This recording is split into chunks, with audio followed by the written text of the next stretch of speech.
باللہ من الشیطان الرجیم بسم اللہ الرحمن الرحیم الحمدللہ رب العالمین الحمدللہ الذی خلق السماوات وهو الحکیم الخبیر نحمده ونستعینه ونؤمن به ونتوکل علیہ ثم الصلاة والسلام على اشرف الانبیاء والمرسلین حبیب الہ العالمین العبد المؤید والرسول المسدد المصطفى الامجد ابی القاسم محمد اللهم صل على محمد وعلى محمد وعلى آلہ الطیبین الطاہرین الحجج المیامین واللعنة الدائمة على أعدائهم أجمعين من يومنا هذا إلى قيام يوم الدين اما بعد مومنین کرام، سب سے پہلے میں آپ حضرات کو اس مبارک موقع پر مبارکباد پیش کرتا ہوں آپ کو بھی مبارک۔ اور سب سے زیادہ جو حق ہے وہ رسول کریم کا حق ہے کہ ان کو مبارکباد پیش کی جائے، لہٰذا رسول کریم کی خدمت میں اور اس وقت کے جو ہمارے امام ہیں ان کی خدمت میں بھی ہم مبارکباد پیش کرتے ہیں۔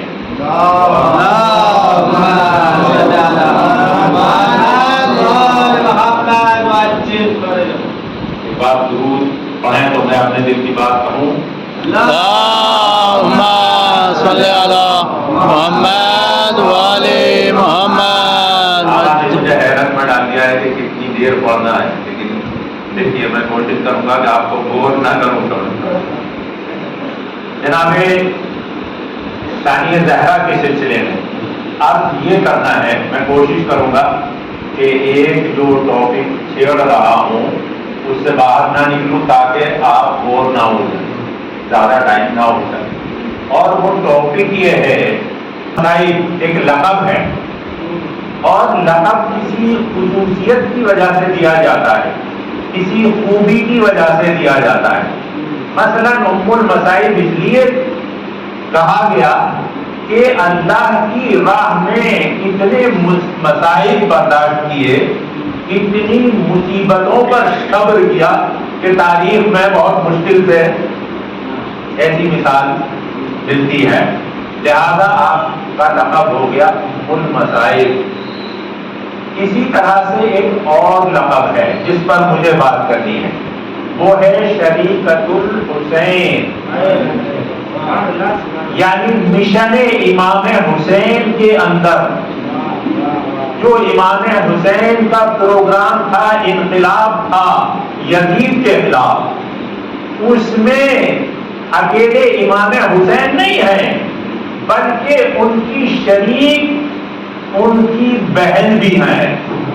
یہ پروگرام، یہ انقلاب جو ظلم کے خلاف، یزید کے خلاف امام حسین کی قیادت میں برپا کیا گیا، اس میں امام حسین کے ساتھ ساتھ جناب زینب بھی ہیں، شریک ہیں۔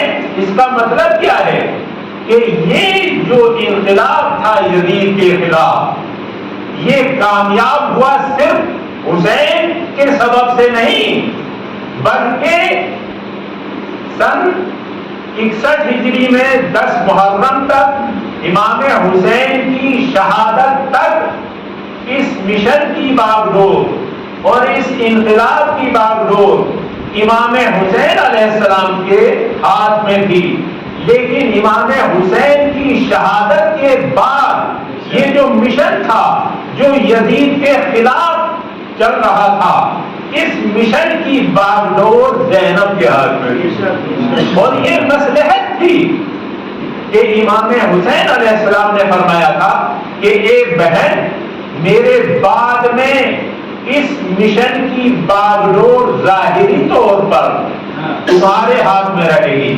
ویسے جب امام زمانہ موجود ہوتا ہے اس وقت امام زمانہ یعنی شہادت امام حسین کے بعد جو امام زمانہ ہیں وہ امام زین العابدین ہیں. اس لیے دین کا کوئی بھی مشن امام زمانہ سے ہٹ کر نہیں ہو سکتا. ہر مشن دین کا امام کی سرپرستی میں ہوا کرتا ہے. تو زینب کا جو مشن تھا وہ بھی امام زین العابدین علیہ السلام کی سرپرستی میں تو تھا، لیکن مصلحت یہ تھی کہ ظاہراً جو طاغوت کا مقابلہ ہو، جو یزیدی طاقتوں کا مقابلہ ہو، وہ زینب مقابلہ کرے. اور قدرت کو بھی یہی منظور تھا. اسی لیے قدرت نے کیا کیا کہ جناب زین العابدین علیہ السلام بیمار تھے. یہ بھی قدرت کا ایک انداز تھا. ایک باغڈور ظاہری طور پر آج یزیدیت سے ٹکرانا ہے. امام حسین علیہ السلام یزیدیت سے ٹکرا کر اپنی قربانی پیش کر گئے، لیکن اب دوسرا مرحلہ ہے. شہادت کے بعد دوسرا مرحلہ ہے. اور دیکھیے یہ بھی حقیقت میں بیان کر دوں کہ جب طاغوتی طاقتیں کسی مجاہد کو شہید کر دیتی ہیں تو اس کے بعد کوشش یہ کیا کرتی ہیں کہ اس کی شہادت کو دفن کر دیا جائے، اس کے نام کو مٹا دیا جائے تاکہ شہادت کا اثر دنیا پر نہ پڑنے پائے، تاکہ ان کے تخت و تاج کو خطرہ نہ ہونے پائے، یہ شہادت بیکار چلی جائے.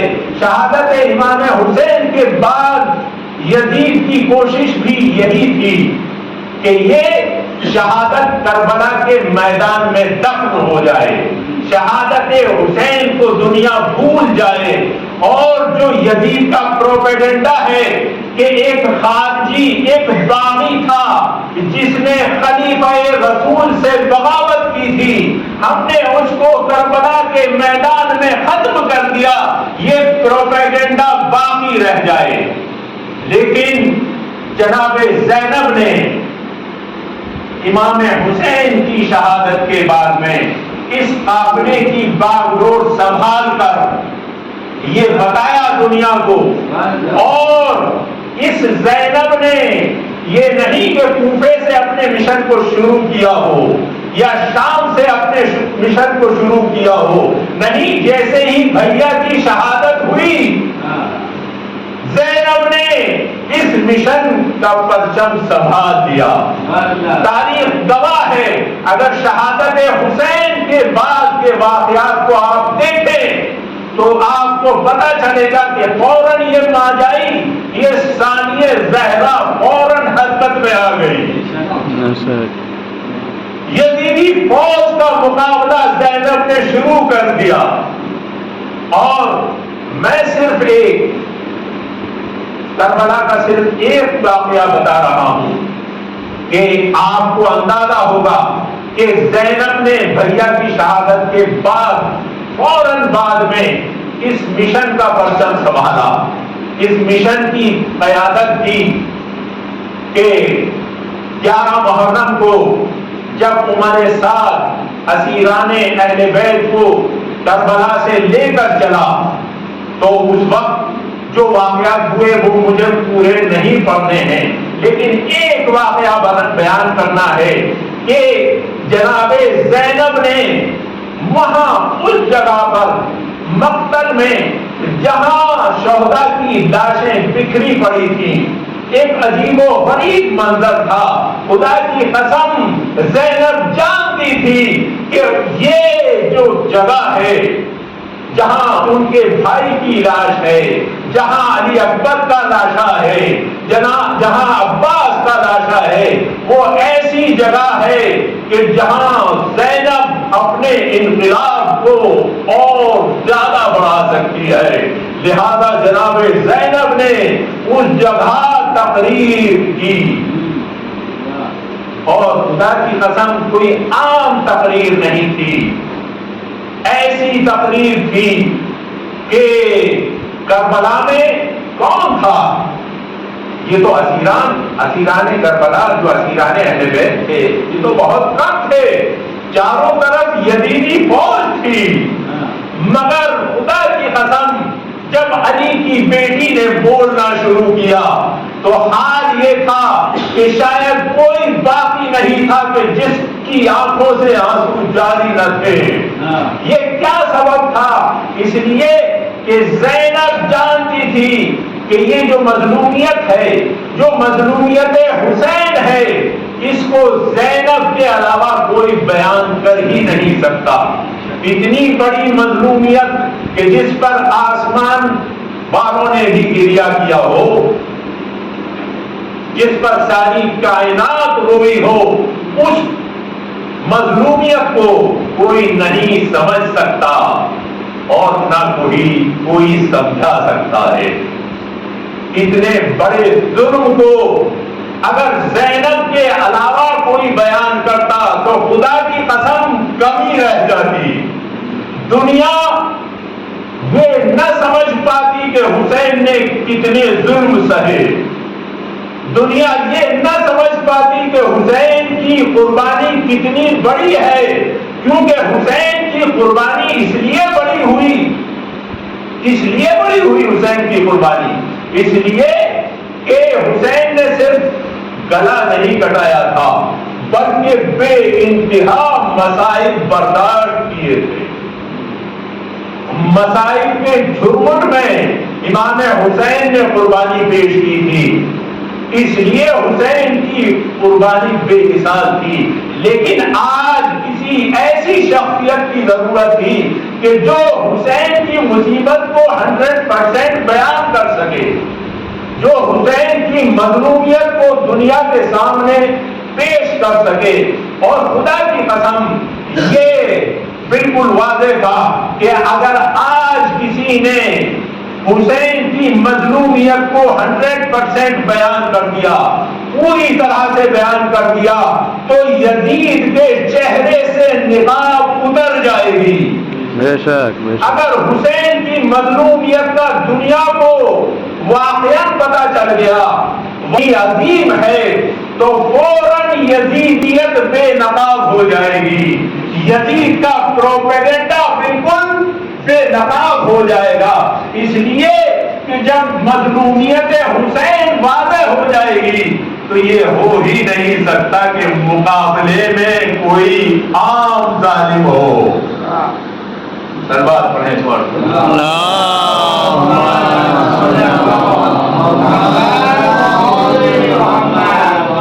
مگر خدا کی قسم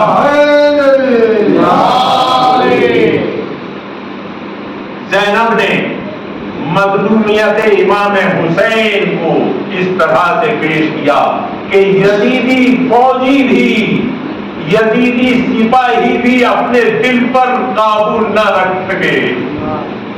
یہ مظلومیت حسین ہے مگر زینب کی زبان سے۔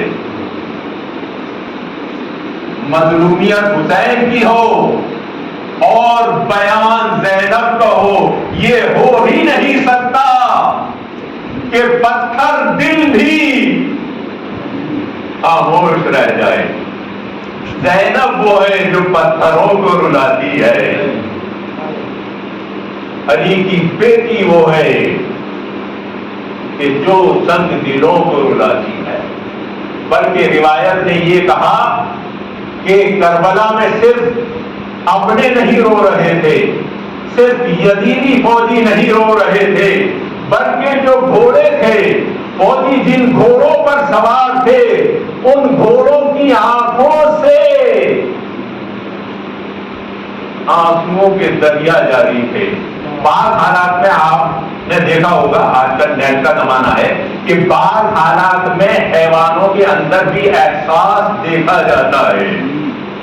خدا کی قسم جب ہم آج نیٹ پر دیکھتے ہیں کہ بعض چیزوں کا احساس حیوان کو بھی ہوتا ہے تو یہ تو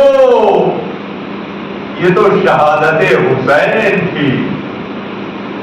شہادت حسین کی عظمت کا احساس حیوانات کو نہ ہو نہیں سکتا۔ زبان زینب کی ہو اور حیوانوں پر بھی اثر نہ ہو نہیں سکتا، لہذا گھوڑے بھی رو رہے تھے۔ یہ زینب کا انقلاب تھا۔ زینب بتا رہی تھی کہ اے یزید، میرا بھائی ضرور شہید ہو گیا ہے، مگر یہ خیال نہ کرنا کہ تیرا پروپیگنڈا کامیاب ہو جائے گا۔ آج علی کی بیٹی زینب میدان میں ہے۔ چنانچہ یہ مسئلہ ختم ہوا، اور میں تمام واقعات بیان نہیں کر سکتا کیونکہ میں پہلے ہی کہہ چکا ہوں کہ ٹائم آپ کا زیادہ نہیں لوں گا۔ بہرحال ایک بار درود آپ ضرور پڑھیں۔ اللہم صلی علی محمد وعلی محمد۔ بہت جلدی جو میرے ذہن میں تھا اس کو بھی مختصر کر رہا ہوں، شارٹ کر رہا ہوں، جو پڑھنا چاہتا تھا اس کو بھی شارٹ کر رہا ہوں، کیونکہ یہ اچھا ہے کہ میرے سامنے بالکل کھڑی ہے، میں دیکھ رہا ہوں۔ چنانچہ بہت مختصر طور پر ایک کربلا کا واقعہ بیان کر دیا، اب زیادہ اس کو پھیلانا نہیں چاہتا، کوفے کا بیان کرنا چاہتا ہوں۔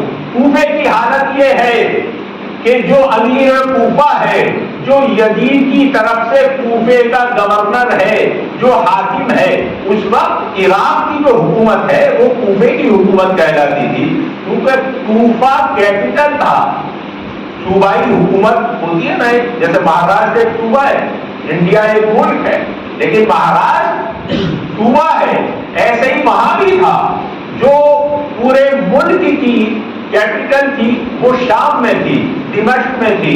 آج کل دمشق کہتے ہیں، پہلے شام، بلکہ اس وقت بھی شاید دمشق کہتے تھے اس کو، جو کیپٹل تھی وہاں تھی، وہاں یزید ہوتا تھا۔ لیکن جو علاقائی حکومت تھی، جو صوبائی حکومت تھی، وہ عراق کی تھی، اور اسی عراق میں کربلا کا میدان تھا، اور وہیں صوبائی حکومت تھی عراق کی، جو کیپٹل تھی وہ کوفہ تھی، کوفہ عراق کی کیپٹل تھی، اور وہاں پر یزید کا گورنر ہوا کرتا تھا، جس کو یزید نے حاکم بنایا تھا عراق کا، وہ کوفے میں رہتا تھا۔ اور یزید نے یہ ذمہ داری کہ امام حسین علیہ السلام کو شہید کیا جائے، کس کو دی؟ کوفے کے حاکم ابن زیاد کو دی گئی تھی۔ لہذا کربلا کے میدان سے ان کو کہاں لے جایا گیا؟ فوج یزید کہاں لے گئی؟ کوفے لے کر چلی۔ اب کوفے کا کیا حال ہے؟ کوفے کا حال یہ ہے کہ کوفے کے بازاروں کو سجایا گیا ہے، خوشیاں منائی جا رہی ہیں، بینڈ باجے ہیں، لوگ طرح طرح سے خوشیاں منا رہے ہیں۔ کیوں؟ کیونکہ پروپیگنڈا کیا گیا ہے کہ ہمارا حاکم یزید ایک خارجی کے اوپر کامیاب ہو گیا ہے، ایک خارجی کو ختم کر دیا ہے۔ حسین خارجی تھا، اس کو شہید کر دیا گیا ہے، قتل کر دیا گیا ہے، لہذا خوشی منائی جائے۔ خوشی منائی جا رہی تھی، بازار سجائے گئے تھے، مگر خدا کی قسم جب جناب زینب نے بازار کوفہ میں کھڑے ہو کر تقریر کی، جو تماشا محب لوگ نہیں تھے، چاہنے والے نہیں تھے، بلکہ تماشا دیکھنے کے لیے آئے تھے، تماشبین تھے۔ یہ تماشبین تھے جن کو ابن زیاد نے جمع کیا تھا، جن کو ابن زیاد نے اسیران کربلا کا تماشا دیکھنے کے لیے بلایا تھا، جن کو ابن زیاد نے خوشیاں منانے کے لیے بلایا تھا کہ آج ہم جشن منائیں گے، جب قیدی بازار میں داخل ہوں گے تو جشن منایا جائے گا، خوشیاں منائی جائیں گی۔ مگر خدا کی قسم علی کی بیٹی نے اس بازار کو ماتم کدا بنا دیا، جہاں بینڈ باجے بج رہے تھے، جہاں خوشیاں منائی جا رہی تھی، وہاں لوگوں کی یہ حالت تھی کہ لوگوں نے چلا چلا کر کہا کہ اے علی کی بیٹی رک جا، کہ اب ہم سے رویا بھی نہیں جاتا۔ اے علی کی بیٹی رک جا، کتنا رلائے گی؟ اب ہمارے اندر رونے کی طاقت بھی نہیں ہے، رک جا۔ خدا کی قسم یہ شریک حسین تھی، جس نے شہادت حسین کو اس انداز میں پیش کیا کہ تاریخ بھلا نہ سکے گی. یہ اور پھر صرف ایک واقعہ یا دو واقعے بہت تیزی سے بڑھنا چاہتا ہوں کہ یہ زینب تھی جس نے کہا کہ بھیا نے گلا تو کٹایا ہے مگر زینب اس کی بہن اس کی ماجائی ابھی موجود ہے. چنانچہ شہادت حسین کو زینب جہاں جہاں سے گزر گئی زندہ کرتی چلی گئی. یزید کی کوششوں پہ زینب پانی پھیرتی چلی گئی. حال یہ تھا کہ جب کوفے سے قافلے کو شام کی طرف لے جایا گیا تو ہر شہر میں کیونکہ یزید حاکم تھا ہر علاقے کے حاکم کو یہ حکم تھا کہ جس طرح سے کوفے کو سجایا گیا ہے اسی طرح سے ہر شہر کو سجایا گیا تھا کہ جس شہر سے قافلہ گزرنا تھا اس شہر کو اسی طرح سجایا گیا تھا جیسے کوفے کے بازار کو سجایا گیا تھا.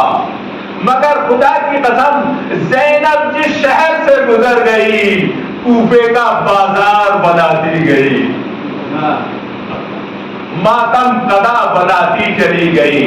جس شہر میں داخل ہوتی تھی تو حال یہ تھا کہ خوشیاں منائی جا رہی تھی لیکن جب زینب داخل ہوتی تھی اور نکلتی تھی تو ماتم قدا بنا کر نکلتی تھی.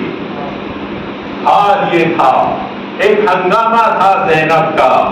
علی کی بیٹی خدا کی قسم آج بلاغت کے جوہر دکھا رہی ہے. اسی لیے کوفے والوں نے کیا کہا تھا کوفے والوں نے یہ کیوں نہ کہا کہ اے ام کلثوم آپ کا لقب تھا یا کنیت تھی ام کلثوم یہ کہتے ہیں کہ اے ام کلثوم کیونکہ احترام جب کیا جاتا ہے عربی میں جب احترام کیا جاتا ہے تو نام نہیں لیا جاتا بلکہ کہا جاتا ہے مثلا کلثوم کی ماں ام کلثوم کلثوم کی ماں. اس طرح سے وہاں وہ ہوتا ہے کہ کنیت جب استعمال کی جاتی ہے تو احترام کے لیے نام نہیں. اگر کسی آدمی کا بیٹا ہے علی مثلا اس کا نام محمد ہے تو محمد کے نام سے اس کو نہیں پکارتے. اس کا بیٹا علی ہے کہتے ہیں ابو علی یہ علی کے باپ. احترامن تو احترامن جناب زینب کا نام تھا ام کلثوم. اگر کہتے کہ اے ام کلثوم رک جا بہت رلا دیا یا زینب کہتے کہ اے زینب رک جا مگر یہ کیوں کہا کہ اے علی کی بیٹی رک جا کوفے والوں کو علی کا انداز سبحان اللہ سبحان اللہ جس طرح سے زلزلہ علی کوفے میں زلزلہ آتا تھا اسی طرح سے بازار کوفہ میں زلزلہ ہے. لہذا کہہ رہے تھے بلکہ لوگوں نے کہا بھی ایک دوسرے سے کچھ لوگوں نے پوچھا بھی کہ لگتا ایسا ہے شاید مجمع میں بہت لوگ تھے جو دیکھ رہے تھے شاید زینب کو دیکھ نہیں پا رہے تھے ڈھنگ سے تو کہہ رہے تھے کہ آج ایسا لگ رہا ہے کہ جیسے علی قبر سے اٹھ کر آ گئے ہوں. آج ایسا لگ رہا ہے کہ علی منبر سے بول رہے ہوں. لہذا کوفے والوں نے یہ نہیں کہا کہ زینب خاموش ہو جا بلکہ بتانا چاہتے تھے کہ یہ علی کی بیٹی ہے اسی کی زبان میں سبحان اللہ سبحان اللہ اسی کی زبان میں بول رہی ہے کہ جو زبان دشمن کو ہلا دیتی ہے یہ وہی زبان ہے جو منافقوں کے کلیجوں کو پھاڑ دیتی ہے. یہ آوازیں بلند ہوئی ہے علی کی بیٹی خاموش ہو جا اب رک جا ہمارے اوپر رحم کر تو علی کی بیٹی ہے رحم کر کہ اب ہم رو نہیں سکتے اپنے اوپر قابو نہیں آئے. اتنا اور میں بیان کر رہا تھا کہ جس شہر سے نکل گئی ماتم کدا بناتی چلی گئی، جس شہر سے گزر گئی یزیدیت کو پیروں تلے روند دی گئی، جس شہر سے گزر گئی یزید کے پروگرام کو چکنا چور کرتی چلی گئی، یہ زینب تھی جو حسین کی شہادت کو زندہ جاوید بناتی چلی گئی۔ اور جب شام کے دربار میں پہنچی تو آپ اندازہ لگا سکتے ہیں، بہت سی چیزیں تاریخ میں پڑھنے کی ضرورت نہیں ہے، اندازہ لگائیے کہ جب ہر شہر کو سجایا گیا تھا، جب کوفے کو سجایا گیا تھا، تو جو مین کیپٹل تھی جہاں یزید رہتا تھا وہاں کتنی سجاوٹ کی گئی ہوگی، وہاں کتنی خوشیاں منائی گئی ہوں گی۔ لہذا یزید کا دربار ہے، مگر زینب نے یزید کے دربار میں کھڑے ہو کر، خدا کی قسم کوئی مرد دیکھا ہے کہ دنیا کی سپر پاور کے سامنے اسی کے گھر میں، اسی کے دربار میں، سبحان اللہ، اسی کے دربار میں اس کے مشن کا جنازہ نکالے۔ زینب دربار میں ہے، کھڑے ہو کر ڈنکے کی چوٹ پر یزید کو مخاطب کر کے کہا، یا یزید کد کیدک وسعى سعیک وناصب جہدک فواللہ لا تمحو ذکرنا ولا تمیت وحینا۔ اے یزید، تو جتنی کوشش کر سکتا ہے، جتنی چالیں جانتا ہے، جتنی سازشیں تجھے آتی ہیں، ساری سازشیں کر لے، ساری چالیں چل لے، اور ناصب جوہدک ایڑی چوٹی کا دم بھی لگا دے، تو اور تیری حکومت، یہ سپر پاور، یہ سب کے سب مل کر بھی ہمارے نام کو مٹا نہیں سکتے۔ بے شک بے شک بے شک، یہ سپر پاور بھی حسین کے نام کو مٹا نہیں سکتی، حسین کی شہادت کو بھلا نہیں سکتی۔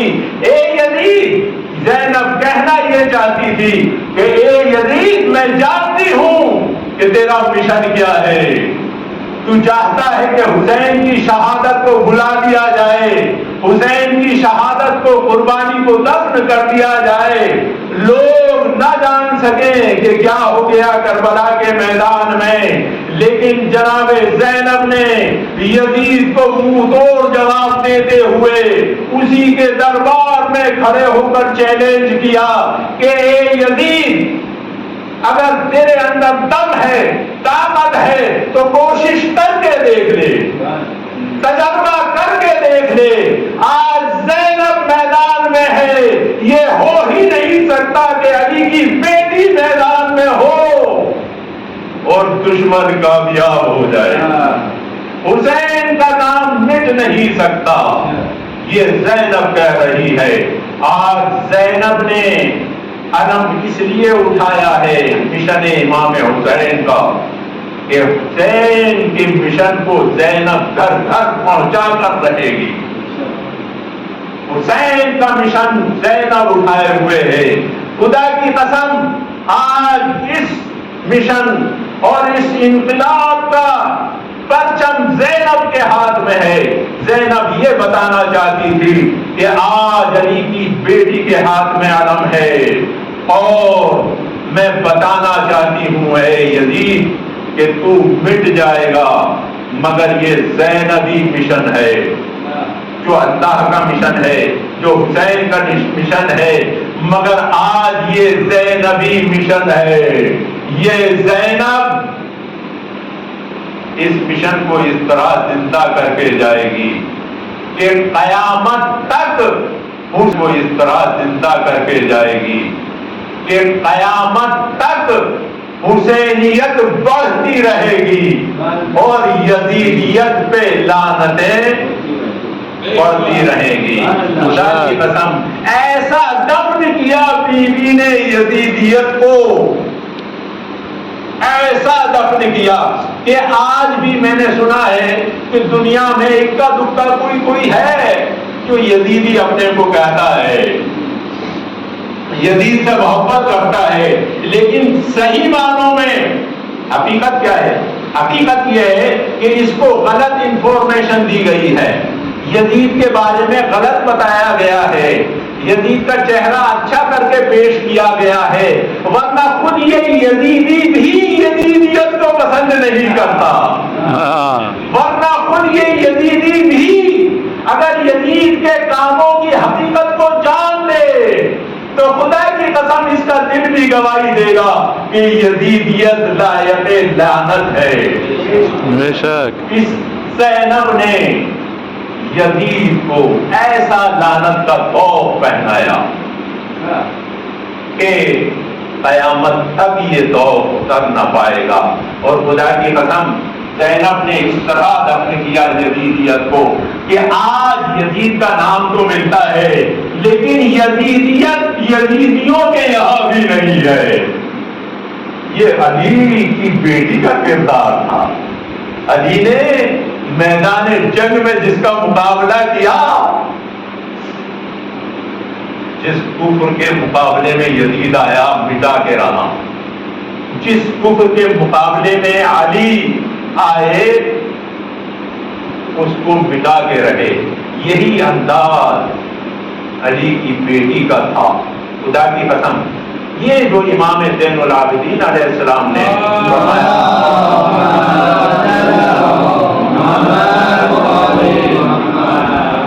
یہ جو امام زین العابدین علیہ السلام نے فرمایا تھا، بس آخری بات ختم کرنا چاہتا. امام زین العابدین علیہ السلام نے جب اپنی بیوی کے جوہر کے، بلاغت کے، علم کے، شجاعت، یہ عورت نہیں تھی خدا کی قسم، ثانیہ زہرا یہ عورت نہیں تھی. کوفے کا بازار گواہ ہے. علی کی شجاعت کے جوہر جب چوتھے امام نے دیکھے، جب بلاغت کے جوہر چوتھے امام نے دیکھے تو فرماتے ہیں وہیں کوفے بازار ہے، کوفہ کی بات ہے.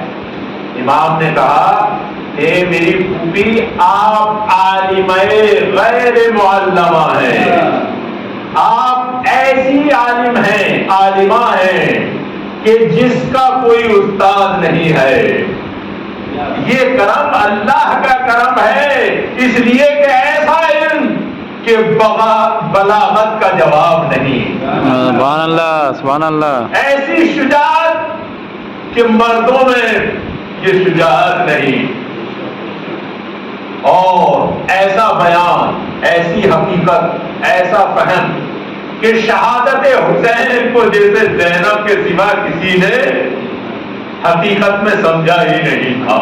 جب امام نے یہ سمجھ دیکھی، یہ بلاغت دیکھی، یہ شجاعت دیکھی، یہ تیور علی کی بیٹی کے اندر دیکھا تو فرمایا کہ اے میری پھوپھی آپ ایسی عالمہ ہیں جس کو کسی نے نہیں پڑھایا. چنانچہ جناب زینب نے یزید کے دربار کے اندر ایسا انقلاب پیدا کیا کہ شاید یزید کو یہ گمان ہوا کہ انقلاب ہم سمجھ رہے تھے کہ عراق میں آئے گا، حسین عراق گئے ہیں، لیکن علی کی بیٹی میرے دربار لہذا ایک ہنگامہ ہوا، ایک ہنگامہ ہے. یزید اپنے تخت و تاج کی فکر میں ہے کہ تخت و تاج کو بچایا جائے. خدا کی قسم یہ انقلاب زینب ہے. یہ تلوار کا انقلاب نہیں ہے، یہ کردار کا انقلاب ہے. بے شک جب سیرت اور کردار زینبی ہوتا ہے، جب سیرت زینبی ہوتی ہے، جب طہارت بیٹی میں طہارت فاطمی ہوتی ہے، تو بیٹی ہو بہو ماں کی شبیہ ہوتی ہے، زہرا کی شبیہ ثانیہ زہرا ہوتی ہے، اور ایسی شخصیت ایسے کردار کی زبان سے جب الفاظ نکلتے ہیں تو تخت و تاج ہل جایا کرتے ہیں۔ یہ زینب کا کردار تھا، یہ علی کی بیٹی تھی، یہ زینب تھی جس کو علی نے نام دیا تھا زینب، یعنی اپنے باپ کی زینت۔ سبحان اللہ۔ آپ کو دعوانا پروردگار چھوٹی سی نشست کو اپنی بارگاہ میں قبول فرما۔ آمین۔ جو مومنین اس دنیا سے گزر چکے ہیں ان کو ہمارے انجتن پاک میں جوار معصومین میں جگہ عطا فرما۔ آمین۔ جو مومنین بیمار ہیں ان کو بیمار کربلا کے صدقے میں شفائے کاملہ عطا فرما۔ آمین۔ پروردگار جو مومنین پریشان حال ہیں ان کی پریشانی کو دور فرما۔ آمین۔ مقبول ہیں ان کے قرضے کو ادا فرما۔ آمین۔ پروردگار جو دہشت گرد ہمارے مقامات مقدسہ کے دشمن ہیں اور ہمارے مقامات مقدسہ کو ختم کرنا چاہتے ہیں، ابتدائی والے ہیں اور دوسرے ٹیررسٹ ہیں، پروردگار ان کو نیست و نابود فرما۔ مقامات مقدسہ جہاں جہاں بھی ہیں، چاہے وہ عراق میں ہوں، سعودی عرب میں ہوں، ایران اور سیریا میں ہوں، ہر جگہ مقامات کی حفاظت فرما۔ ہمارے آقا مولا امام زمانہ کا ظہور جلد از جلد فرما۔ آوان و انصار میں شمار فرما۔ تقبل منا